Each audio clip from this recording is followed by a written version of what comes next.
ప్రీతమ ప్రధాని నరేంద్ర మోడీ గారు ఇచ్చినటువంటి పిలుపు సప్త పదులు. సప్తపదులు అంటే 7 అడుగులు, అంటే 7 నిర్ణయాలతో కూడినటువంటి అడుగులు ఈ దేశం వేయాలి అనేటువంటి ఆలోచనతో వారు ఇచ్చినటువంటి పిలుపు. మొదటిది, చాలామంది మనందరూ తెలుసు, దేశానికి హితమైనటువంటిది ఏదైనా సరే కాంగ్రెస్ పార్టీకి హితం కాదు, వారు జీర్ణించుకోలేరు. వారే కాదు, కమ్యూనిస్టులు కూడా.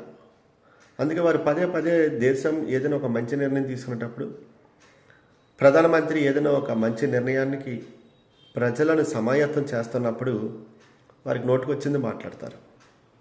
దురదృష్టవశాత్తు ఆంధ్రప్రదేశ్లో ఉండేటువంటి వైఎస్ఆర్సీపీ కూడా కాంగ్రెస్ తోక పార్టీగా వాళ్ళు కూడా ఈ విధంగానే మాట్లాడతారు. అయితే పెట్రోల్ వినియోగాన్ని తగ్గించమన్నారు. మనందరికీ తెలుసు, నరేంద్ర మోడీ గారు ప్రధానమంత్రి అయ్యే సమయానికి 3,50,000 కోట్ల రూపాయలు పెట్రోల్ కంపెనీలకు భారతదేశం బాకీ ఉంది. దాని మూలంగా రేటు ఆ కంపెనీలు నిర్ణయిస్తే ఎక్కడ కొనాలో వారే నిర్ణయిస్తారు. మన చేతిలో ఏ నిర్ణయాధికారం ఉండేది కాదు. కానీ నరేంద్ర మోడీ ప్రధాని అయిన తర్వాత అవన్నీ కూడా క్లియర్ చేసి ఈరోజు పెట్రోల్ ఇంధనాన్ని ఎక్కడ కొనుగోలు చేయాలనేది నిర్ణయించుకునే అధికారం భారతదేశం పొందింది.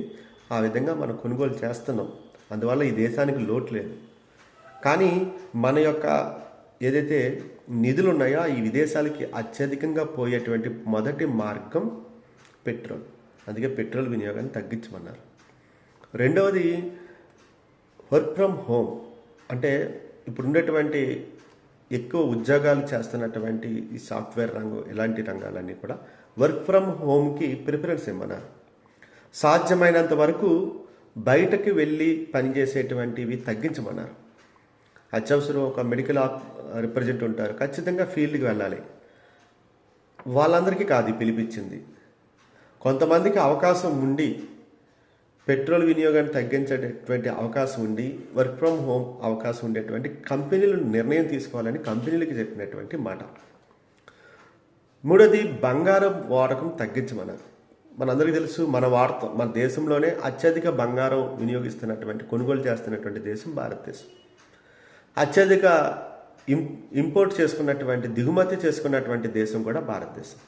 దీని మూలంగా భారతదేశం యొక్క పెద్ద ఎత్తున రూపాయి ఇతర దేశాలకు పోతుంది. అందువల్ల మన దేశం రూపాయి విలువ తగ్గిపోతుంది.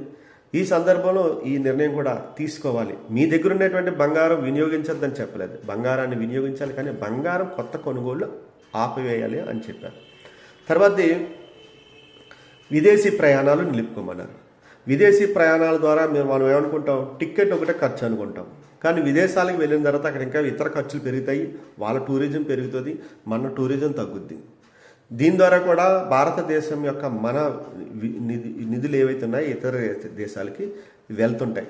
అందుకని చెప్పేసి ఈ యొక్క నిర్ణయాన్ని కూడా తీసుకోమన్నారు. అలాగే వంట నూనెలకు సంబంధించినటువంటి రా మెటీరియల్ ఏదైతే ఉందో ఇది పెద్ద ఎత్తున మనం విదేశాల మీద ఆధారపడుతున్నాం. అలాగే వంట నూనెలు అత్యధికంగా వినియోగించడం వల్ల మనకు వచ్చేటువంటి అనార్థాలను తగ్గించుకోవడం, దాని మూలంగా అత్యధికమైనటువంటి మనకి అనారోగ్య సమస్యలు వస్తున్నాయని తేలడంతో అవి కూడా వినియోగించుకోవాలి. తద్వారా దానికి సంబంధించినటువంటి రోగాల నుంచి దూరం, దానికి సంబంధించిన మెడిసిన్స్ నుంచి దూరం మనం ఒక బాధ్యతాయుతంగా ఆ యొక్క అలవాటును మార్చుకోవాలి. వంట నూనెలను ఎక్కువగా వినియోగించేటువంటి అలవాటును మార్చుకోవాలి. ఎందుకంటే చాలా వంట నూనెలు ఇంపోర్ట్ అవుతున్నాయి, దాని మీద ఆధారపడే దేశం ఉంది.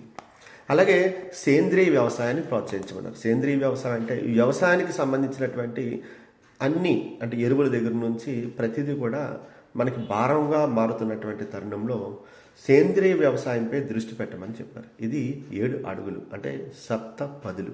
ఈ సప్తపదుల నిర్ణయాన్ని చాలామంది ప్రజలు అందుకున్నారు, ఆచరిస్తున్నారు.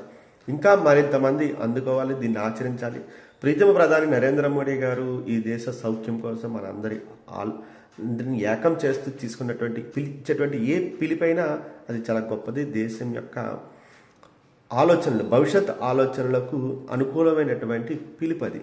అందుకని దేశ ప్రజలందరూ దీన్ని స్వీకరిస్తున్నారు. ఇంకా స్వీకరించిన వారు ఎవరైనా ఉన్నా, ఇంకా ఆచరించిన వారు ఎవరైనా ఉన్నా సరే ఇవి ముందుకు తీసుకొని వెళ్ళాలని చెప్పేసి కోరుతున్నాను.